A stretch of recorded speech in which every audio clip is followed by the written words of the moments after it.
here. Live. The story of week 15, the story of a clenched jaw and the most famous jaw, of course, Dr. Jene Bramel. But before we get to that jaw line, Matt Waldman, give us a week 15 update. That's a good question. Since what I've seen in the first half, at least if anything hasn't changed in the past 5 minutes, it's a 14-10 score with the Chargers ahead. It's been a competitive game. It's been a fun game to watch. Mike Williams got banged up early, but returned to the game and made some nice plays. Keenan Allen got banged up a little bit, but also made some nice plays. Unfortunately, Donald Parham got banged up in non-contact, and it looked like that he was having difficulty with movement in his upper extremities. He was kind of locked in place, which was really a very scary thing to see. And he's at the hospital getting tests. And I'm sure that, I haven't seen what's up next, but on the field, Austin Eckler is making a lot of nice cutback runs, so is Justin Jackson. They put him in and they're getting all those cutback lanes open up for those two. Joshua Kelly looks like he's figuring out how to be a cutback runner a little bit, but fits and starts. That's working out for him as well. And then with the Chiefs, they had a really nice first drive because they were able to do what they've been trying to do, or at least Andy Reid's been wanting them to do for the past 7 weeks, which is take the short stuff, don't drop passes, don't make mistakes, and just drive the field and screen passes, runs to the fullback, throws to the fullback. He had a 20-yard gain. Kelsey getting involved, Hill getting involved, Pringle involved, Clyde Edwards-Helaire looking fine, and so, as a result, you got your fullback scoring on one play, Justin Herbert scoring on another. I believe it was Eckler. Jalen Guyton. Just Jalen Guyton. That's right. On a really nice pass off his back foot, where basically Terry Bradshaw said that in the analysis, it's because he's tall that he was able to do that. So, which is true, but it was just he disguised it enough to basically you were saying, well, he's 6'6", so that's why however tall he is. But it's been a close game. Mahomes fumbled on a play on a drive late in the half that might have given them a chance to, take a lead or draw it to 1, but then that's really or keep the lead actually, and that's what resulted in the touchdown actually for Herbert late in the half there. Yeah, a couple of things that stood out to me in this game so far. In the battle of Herbert and Mahomes, it's Herbert who's really putting a stamp on the game, not Mahomes. The Kansas City offense still looks limited. It's still the Kansas City offense that we knew, unless they're playing the Raiders, we're not going to see. It's not a barnstorming offense. It's just not there. But they were efficient enough. They moved the ball well enough. The Chargers have had first and goal twice and gotten 0 points. But I like Brandon Staley's decisions. But at the same time, I think that the Parham play was on a 4th down play, the first one. But I like the aggressiveness because you have Justin Herbert. So keep betting on your offense, and we'll see. We'll see what happens here. It's been quite a couple of days here in the fantasy football world and the football world, and here on planet Earth, Gene. And I'm of all the things you've had to do, including track injuries for everybody. Patrick Filkins comes right in the chat room, and we the best we can because this is all new information. But it is fantasy football relevant. Quick thoughts on the NFL's updated COVID policy. Is it possible players like Lockett or Waddle, otherwise part of the barrage of players we've seen, to the best of our understanding, is it immediately effective? And how do we evaluate this? Because it seemed like if a player goes on the COVID list, they weren't going to play that week, but now that might change. Yes. I don't know that we can do quick thoughts about anything right now, but right. Pertinent to the question that's at hand, then yes, players could return as soon as, within 24, 48 hours. Still sifting through all the details of it, but essentially a vaccinated player who tests positive but doesn't have any symptoms could potentially have a positive test that doesn't rise to the level of concern for contagiousness and then be cleared to play. And I don't know that anybody's really interested in the biology and the viral mechanics of that, but that is possible. What we are not going to know, I think we'll have some sense of who's vaccinated. We're not really going to have any sense of who's symptomatic and what the test results are going to look like. So it's going to be very much it's not going to be hour to hour necessarily, but there are going to be continual reports all the time now of players coming on the list and going off the list, depending on where they are in that process. And yes, I think it is possible, based on what the NFL chose to do today, for players to go on the list one day and come off within 48 hours. We'd seen that in some ways already with false positives, but now there are going to be players that are truly positive, but positive in such a way that they're considered to be not contagious. And we can get into the merits of that too, if y'all like, but that's where we are now. So yes, it's going to be, a player that goes on the list on Monday, positive, now has probably a decent chance, if they're vaccinated and not having many symptoms, to coming off at the end of the week. It's just going to be, we're going to be reliant on reports and whether or not they're trustworthy or not. And it's going to be hard to know whether or not players are going to be eligible or not. It's constantly moving target to find out who's on the list and who wouldn't. So I'll start off the injuries with the two big names up at the top. Quarterbacks, Josh Allen, looking like, from what we've been hearing so far, that he's expected to play, but Lamar Jackson looking like he's trending in the opposite direction. What are your thoughts on either of them, Dr. G?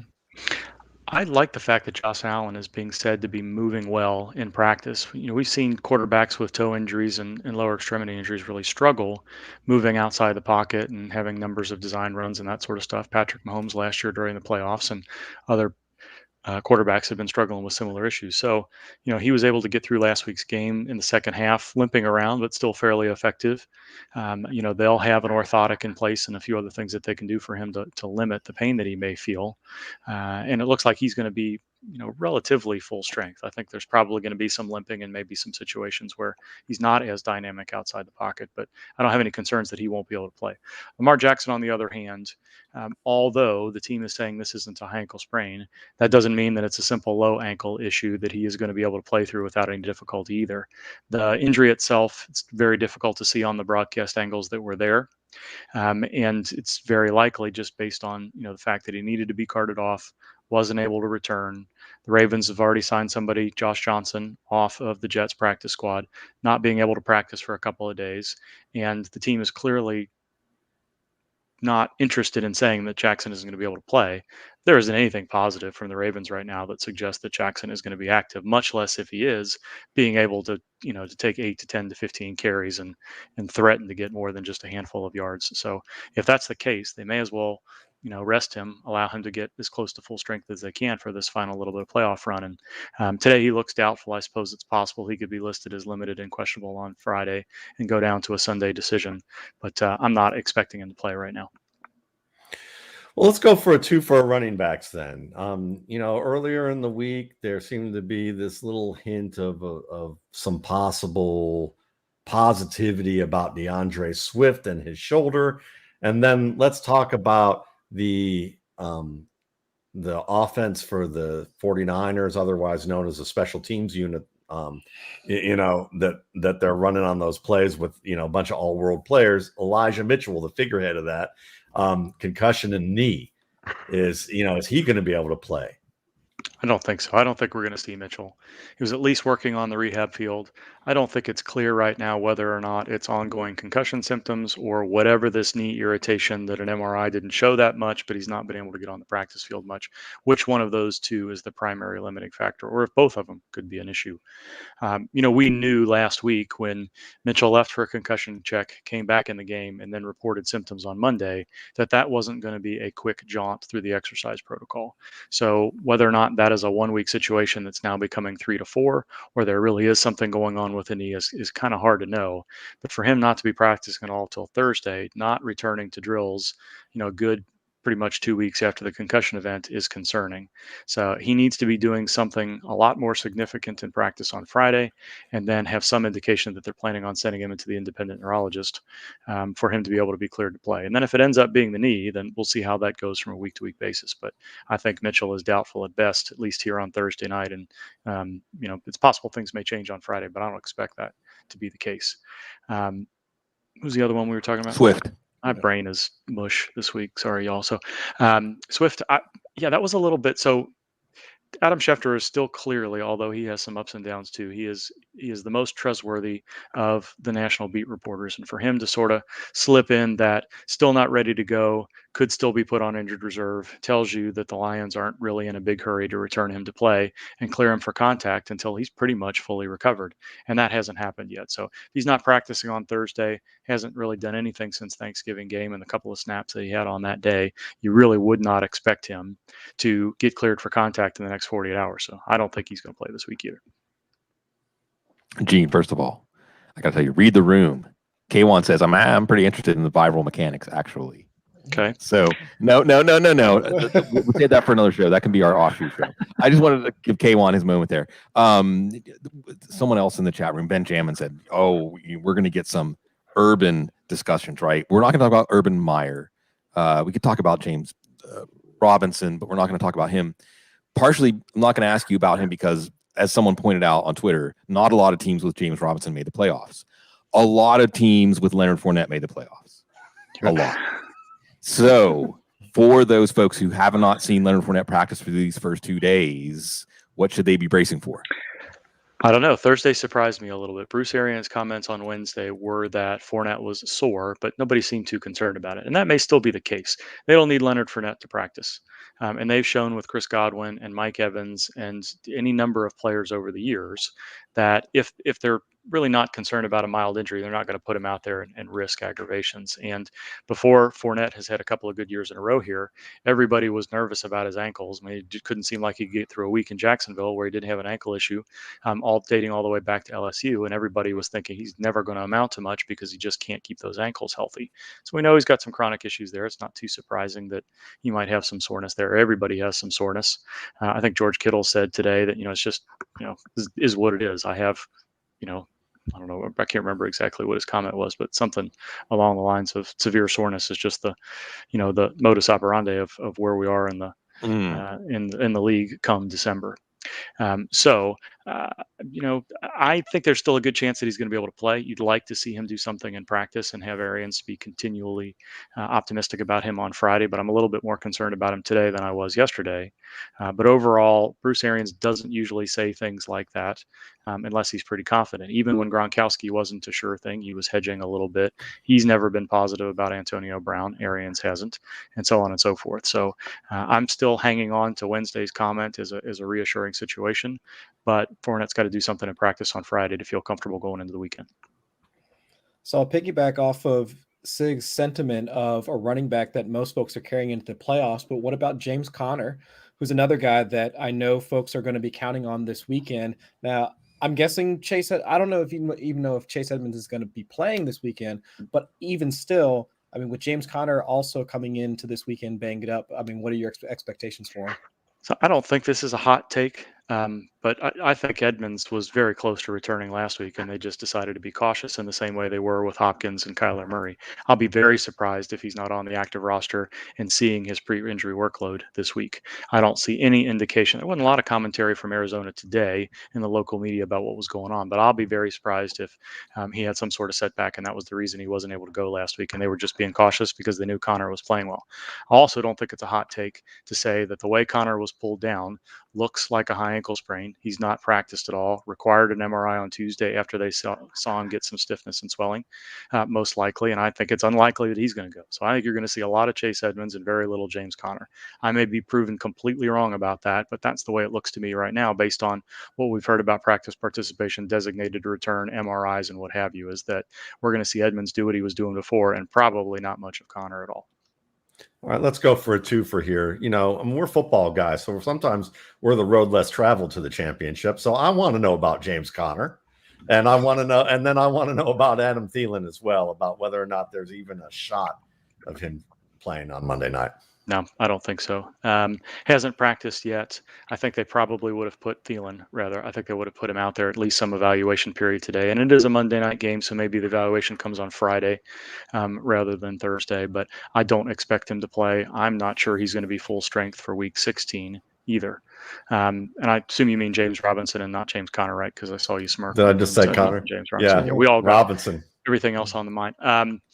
What James Robinson has going in his favor this week is twofold. One, Urban Meyer gone. Two, and Darren Bevel in, who will run the ball, as we know.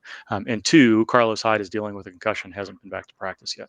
So I think from a health perspective, Robinson has been okay. I think the last couple of weeks has been about frustration with fumbles and entirely dysfunctional sideline issues going on. So unless Carlos Hyde is cleared to return, I don't see any reason why Robinson wouldn't get a ton of usage this week. And hopefully you see a little bit of a rebound in the psyche of the team and we get a little bit of morale back and the players that are more than talented enough to play in this league begin moving the ball a little bit more than what they've been able to before.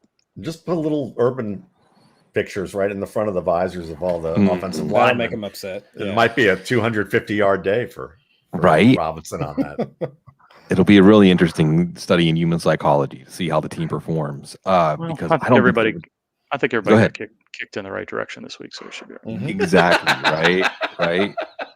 I think it was Scott Barrett. Scott Barrett did a good Seinfeld-esque take on it. You did what? I kicked the kicker. You kicked the kicker? Why didn't you kick the punter? Anyway. Did he interview anybody first about? Oh, I'm sorry. Right. No. It's just it goes all the way out to the end of absurdity. We will, and I think that we got a Dr. Gene take in there too. One last round of Dr. Gene takes on injuries. For a little bit, maybe a little bit, people are wondering, ooh, Gardner Minshew, Jalen Hurts, quarterback controversy. No, going into the bye, no, Jalen Hurts is the quarterback when healthy. When healthy, Dr. Gene. Is Jalen Hurts healthy enough to be the quarterback this weekend? They're trying to keep him healthy. Now, I don't know if I buy the not a quarterback controversy there. If he was healthy enough to take half of the first team practice reps, what's going on there, right? So we learned this week that it was a high ankle sprain after all. Again, it has been really difficult to use video to gauge where we are with injuries right now. But all 22 on Game Pass is essentially useless. So we get whatever views that are there on the broadcast angles. And sometimes it's just the broadcast angle without any replays. So it's really hard to kind of get in there and see, in the past, you could use the end zone view to see what was going on in the pile and have a sense of what was going on, even if it wasn't necessarily HD. And some stadiums were better than others, but it's really hard to know. So in some cases, we're just beholden to what we're hearing from the team and how things progress. So to hear that it's a high ankle sprain, for him still not to be fully recovered enough to take all of the first team reps tells you that he's probably not capable yet of doing everything he needs to do inside and outside the pocket. And if that's the case, what we've been saying for the past couple of weeks is the Eagles do have some concerns about Jalen Hurts as a pocket passer. At least he hasn't been effective doing so, and he's been very mistake prone, whereas that's not necessarily been the case with Gardner Minshew, who is much more of a pocket passer. So if Hurts makes enough progress to be able to run outside the pocket and threaten defenses outside the tackles, then I think he plays. If they decide that he's not able to do that, there is a reason Minshew has been taking half of the snaps, and that's because if they're choosing between the two pocket passers, I wouldn't be surprised at all if they decided to use Minshew for another week. You guys may have a different opinion there, but that's kind of the way I've been reading how the situation's progressed. Let's see. Let's kick it back to running backs, actually. Javonte Williams still not participating in practice, last that I heard. And with also Melvin Gordon dealing with his own ailments, are either of the two going to be available this weekend, Dr. G? I think Gordon is probably going to play. I was surprised that Gordon got 25 touches last week. I didn't really expect that to happen as well as Williams was playing. And I didn't review the tape well enough to know if maybe Williams did get dinged up early in the game. And then that was part of the reason they decided. But, Gordon was playing so well. And that had kind of been what they were doing before Gordon's hip issue kind of slowed him down a little bit. I don't know what to think about Williams. He was another player that I was surprised had a Thursday DNP. And then it's being said that he had a leg issue that swelled up a little bit. So does he have a bruise on his shin that is limiting him a little bit? Is there something else going on there? Was it something that came up on Wednesday and then was decided that he wasn't able to play or practice on Thursday? I don't know. I think Friday's practice participation is going to be a pretty big guide for us, hopefully. But you can kind of expect limited practice, questionable listing. That's what Denver tends to do with their players in this situation. And we'll hope that some of the local media members give us a little bit of an idea of how that usage split is going to go. Well, Tyreek Hill just caught a pretty long back shoulder fade. The most impressive part about that to me before I ask this question is that I never knew he chewed gum while he played football. Wow. He's actually chewing gum and making back shoulder catches at the same time, which is pretty amazing. Darren Waller, is there any shot he didn't practice the past 2 days? So what do you think there? He's not even been seen for close to a month now. This isn't just an IT band issue. I don't know what it is yet. I don't know if there's something more going on with his back, and then they knew he was going to be out for a week, so there was something already going on there, and they're treating that, or if there's something more going on with the knee. But you don't miss a month with an IT band strain. It just doesn't make any sense. There's not a lot of comp players here, but my take from the beginning is this is not really a structural situation. It's painful, but it's not something that really I don't believe would affect the stability of his knee or anything else. It's playing football just something is odd about this. We're going to find out eventually why he's not been able to play for 3 weeks and why he wasn't put on injured reserve. There's something more going on than just an IT band issue. And yeah, based on what his practice participation has been like recently, I don't expect him to play. There it was, that telltale injury, the IT band that we'd never heard of before. That was something color flag. We are lucky to have Dr. Jene to help us read the color of these flags. We could obviously keep you here for hours today, Jene, not just with all the injury issues. There's a lot more we could talk about, but a lot of ins and outs of an ever-changing situation. You keep us on top of all these ever-changing things. And Jene, I'd like the Eagles quarterback, more of that. More Dr. Jene. Hey, it's the way I see it. We always like to see things through your eyes. By the way, last Thursday night show of the season. I'm going to be on assignment the next 2 Thursday nights, traveling for the holidays. So I think this is our last adieu on Thursday night, Doc, but we'll be back. Indeed, it's a due for certain. So you guys enjoy yourselves through the holidays. I wanted to say a lot of what have yous, but you got me distracted there towards the end. The other thing is you want me to decide in any color of flags at all. I don't see colors. Well, that's right. I didn't even think about that. Oh, it's Freudian slip. Sorry. Jeez. All right. It's been fun. I'm just seeing traffic light, dog. So, yes. That's another story entirely. But yeah, haven't run any of those lately. Not planning to. That's even good. Though I'm on my own and I don't have a Waldman co-pilot. So, all right. Appreciate y'all. Thank you very much. Later.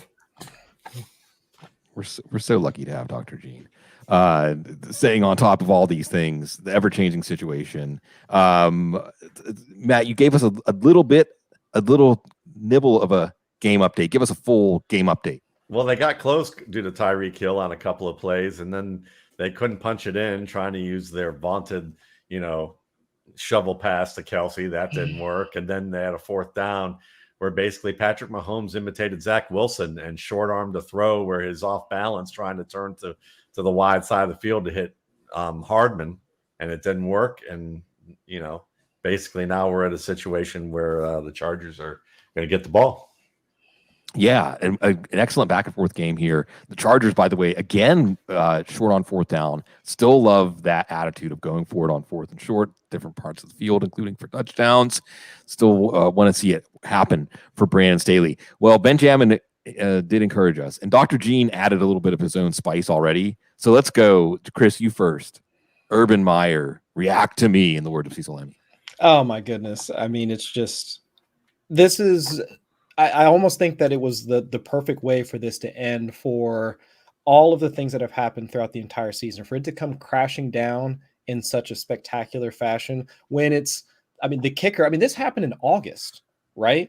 Right. In fact, there was a clip, I think John Shipley pulled it up, where they had asked that week, they had actually asked Lambeau about his relationship with Urban Meyer, and he said something like, well, he stands a little closer to me than other coaches did. Yeah. So it was there, right? The clues were there. It was always there. And it's almost like we, as just like fans of football and just like watchers of football, like we see these things going on, and it's almost like we're commentating on something that we know is going on, but it's just until you start to hear the stories, like the internal strife, like within the Jacksonville organization. And it's just from the hiring of the strength and conditioning coach, to the Tebow thing, to all these things, where I forget who it was. It might've been Charles McDonald on Twitter that had said this the other night, was immediately after I think I take that back. It was Hustis that said this. Like, if you can believe the story And it's just like, once you read the story and you say, yeah, I can believe that, then it's time for the coach to go. That's essentially like where we were at, because it wasn't like after the Lambeau story came out, people were like, no, I couldn't see him doing that. Everyone just kind of like nodded their heads along in unison, like, yeah, I can see him doing that, with all the other like terrible things that we've heard. So I'm not surprised. And especially with some of the things that I remember hearing about Urban when he was at Ohio State, this is also not much of a surprise. And even during the offseason, when some of his former players were also kind of essentially warning players in Jacksonville of how things were going to be, just to see it all come down, like crashing down in the middle of the night, right? And it wasn't like it was in the Friday, like the Friday afternoon news dump, like some other things like typically happen. It was just in the middle of the night, like this is the end, and even hearing some of the reports from today, where Darrell Bevell talking about Urban had just upped and left, leaving the coaches to prep for this upcoming game. And they didn't even know what was going on until they saw the announcement. It's just, all of it just seems par for the course for just this like horrific roller coaster. And I'm glad it's over.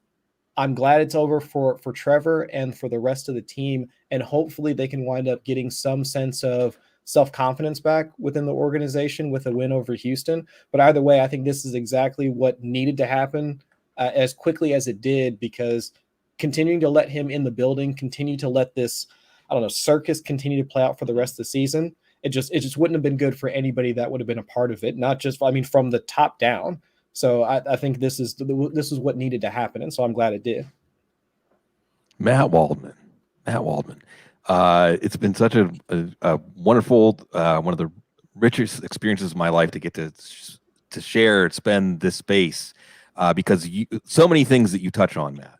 But one of the things that you have consistently hit as a theme is there are bad workplaces everywhere. There's bad management everywhere, just like there is in the NFL.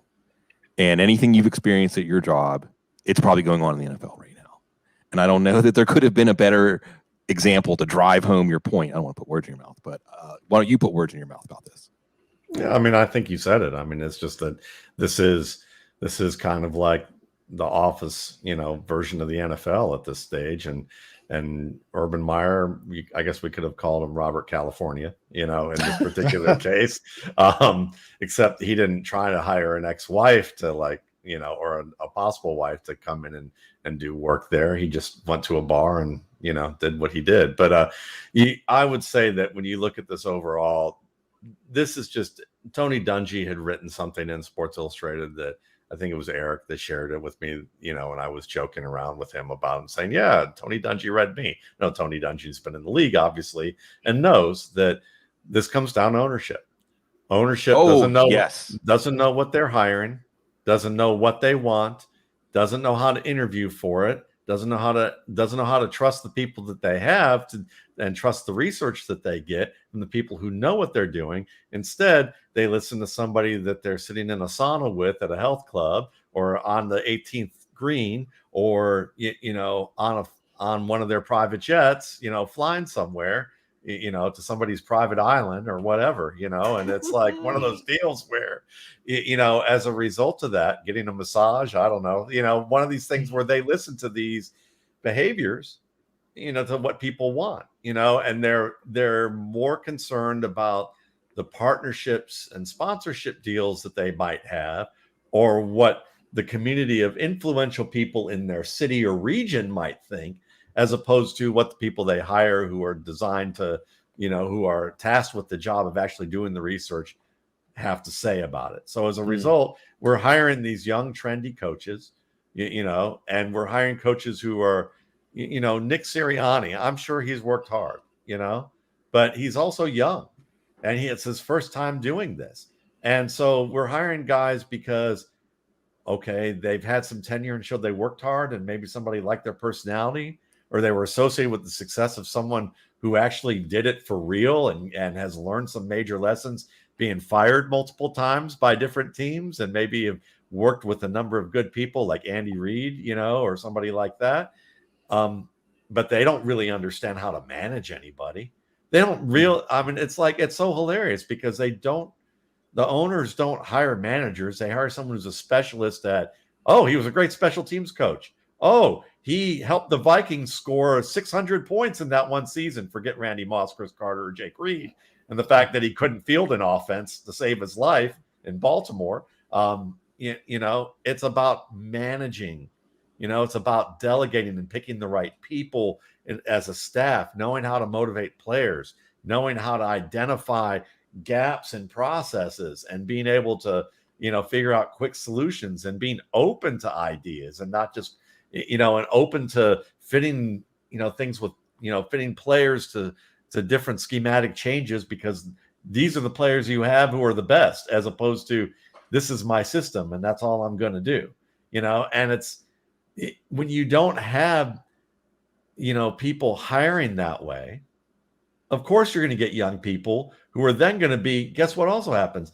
They're more likely to kowtow to what the owners ask them, because they feel pressured, because they know now the reality of the league is you only get one chance to coach, maybe one chance to coach in the NFL.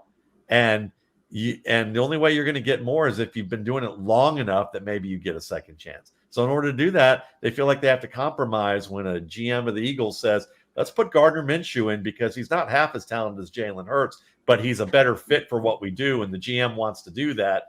And while maybe Jalen Hurts, with actual, real, legitimate development time behind him, could be the next, a Dak Prescott type of player who developed into a quality, really almost an elite passer over time with a good offense around him. Instead, now there's some prevailing thought. It's like, well, maybe the scouts and the owner want Hurts. Maybe the GM wanting to keep his job thinks he should do it with Minshew. And the coach is like, I just want to be employed. So at the end of the day, he's like, I want to win games and be employed. And he's in between a rock and a hard place. And he's not going to make the right decision. And then we have the same quarterback BS that we've get year after year after year, where now we've got a bunch of half-baked quarterback talents that are coming through this draft who we're going to elevate to the first round because of that kind of stink of desperation that's in the air based on what owners have created, because they're unwilling to do what they did with Terry Bradshaw 30, 40 years ago, which was, guy getting hung in effigy by the Pittsburgh faithful, out in the stands, but Chuck Noll was like, forget you guys. I'm going to do what I need to do. Or Marty Schottenheimer, with Drew Brees, before AJ Smith came along. And even when AJ Smith came along, I think he was probably flipping the bird to Smith going, I'll find a job somewhere else if you fire me, because I know what I know what I'm worth. And he's been through those things and made mistakes and figured out how to make it better. There's no GMs that get repeat jobs in the NFL. That tells you right there that the hiring cycle for that owners make is just plain stupid. These are little kids with money. They're little kids with money who inherited money from daddy, or mommy, or somebody's uncle, or they something from that nature, and they're just playing fantasy football, but badly.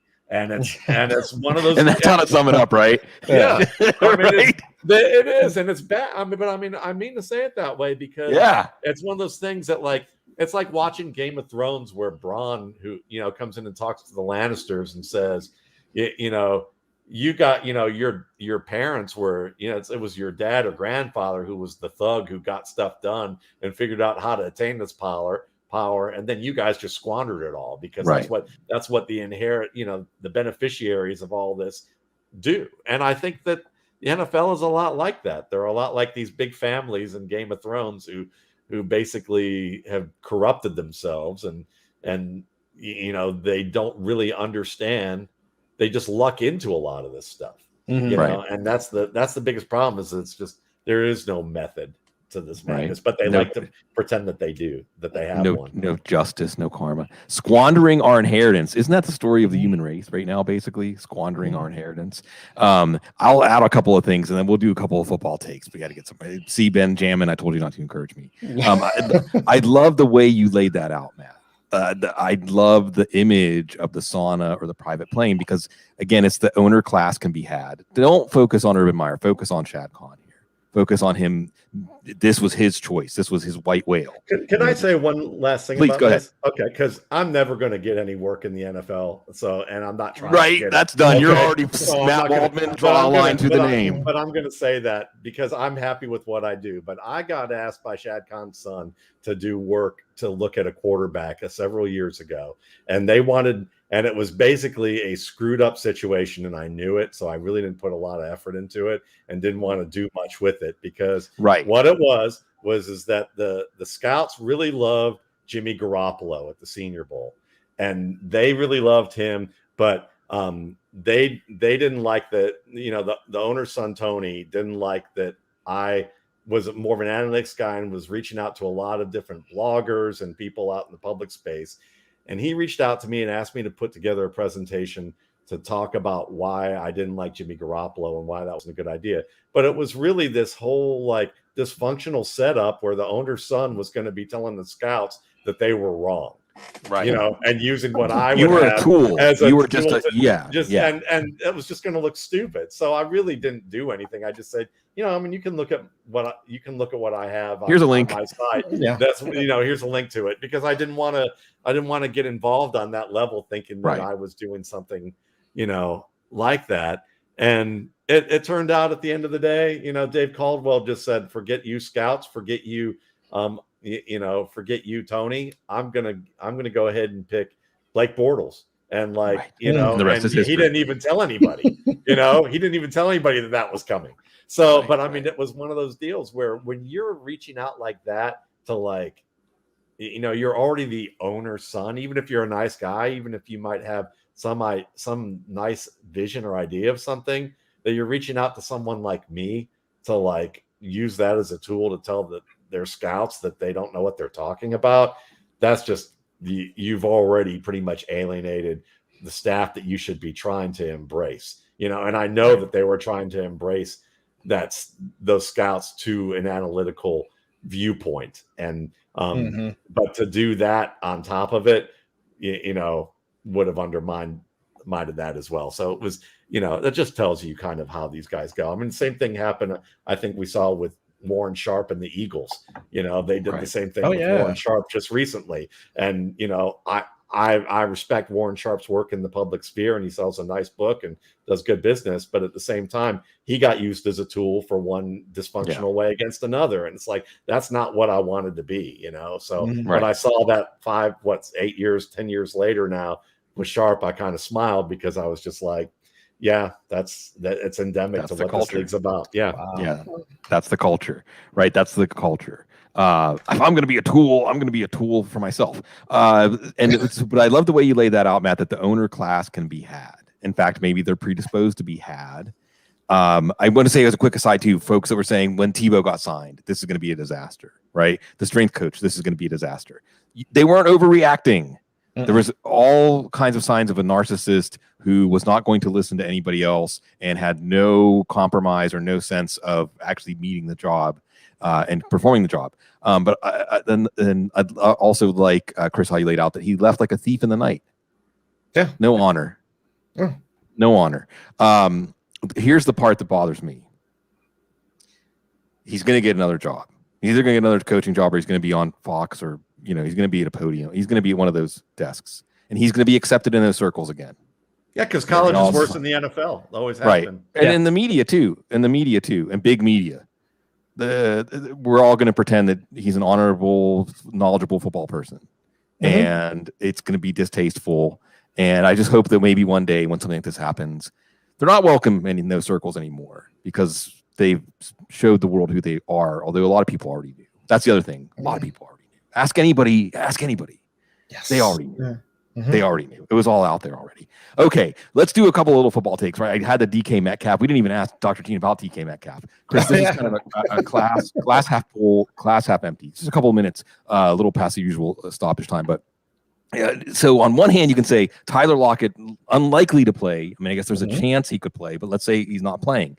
On one hand, well, then DK Metcalf's going to all the targets, right? I mean, he had 5 for 98 and 2 touchdowns in the first matchup. Russell Wilson got hurt in that matchup. On the other hand, it makes it that much easier to focus on DK Metcalf. Now, Von Miller is on the COVID list. I don't think Jalen Ramsey. I think Jalen Ramsey is going to be off the COVID list.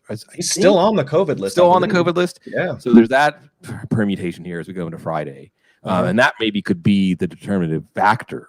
But is the glass more half full or half empty? With also DK Metcalf not practicing, back issue, foot issue, I think too. Yes. So how do we make any sense out of this? Well, the foot issue, and this is more for a Sunday morning thing. We definitely should have asked Dr. Jene about this one. The foot issue, though, I thought is something they've been managing since week 11, week 12, if I'm remembering correctly. So it's entirely possible that they're continuing to be cautious about bringing him back. But again, that's a Dr. Jene thing. But let's assume he plays, and let's assume he plays without any limitations, or at least like the same limitations he would have on any particular week.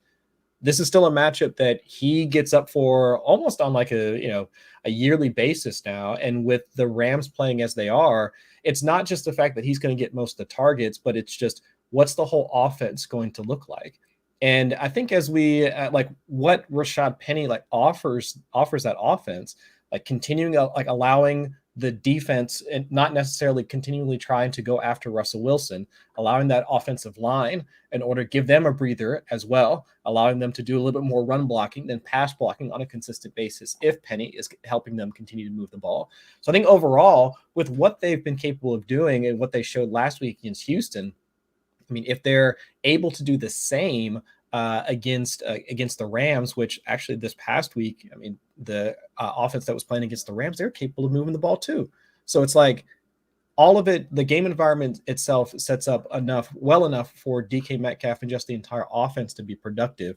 The COVID situation heightens that. So if Russell Wilson is capable of passing, is capable of setting his feet and moving the ball down the field, then DK Metcalf should be the primary beneficiary, because it's not like the other ancillary receivers in an offense are ones that are, one, capable of earning targets, and two, are in a healthy position in order to do so. I think Swaim and Eskridge, I mean, both of them are hurt, if I'm remembering correctly as well. So it's like outside of Gerald Everett, who we really expected to be catching those passes. So I think overall, I'm having a more, I guess, glass half full outlook for DK Metcalf, just because of everything that's coming into this, like the way all the dominoes are kind of falling for it to be a positive matchup for him. So I can only see nothing but at least a positive outlook for DK this weekend. Yeah, you go down. We get to this point in the season, I'd like to call it the what can you live with rule. I could live with losing because I play DK Metcalf. I don't know if I could live with I can live with winning because I played him. Oh, geez, my brain is just scrambled right now. Losing because I played him, but not lose. It's everything. Really, it's everything. It's also that you can live with playing him and losing, but not losing because you did not play him. There you go. There are words. English, do you speak it? Yes, sometimes. So on that Seattle note, we'll go one more, Matt, because I got to ask you this. Is Rashaad Penny Lucy with the football for fantasy football? Because we just saw it for 1 week. Was this career high across the board? Carries, yards, touchdowns, but it was the Texans. It was. Now it's the Rams. Now the Rams have 21 players on the COVID list now, I think. I don't know, a lot. Von Miller today, among others. Not like Cleveland where it's been a lot of key players, but still a lot of players. Close calls this week for Rashaad Penny. We don't get to have you on Sunday mornings for start sits. So Rashaad Penny, are you going to be recommending people err on the side of starting him or sitting him?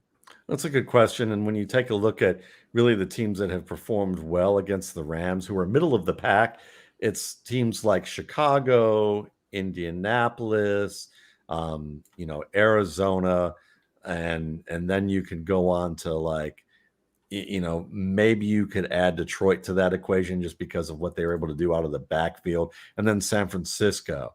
The rest of the teams that weren't good were shut down, but they were Houston, they were Tampa Bay before they figured out how to run the football.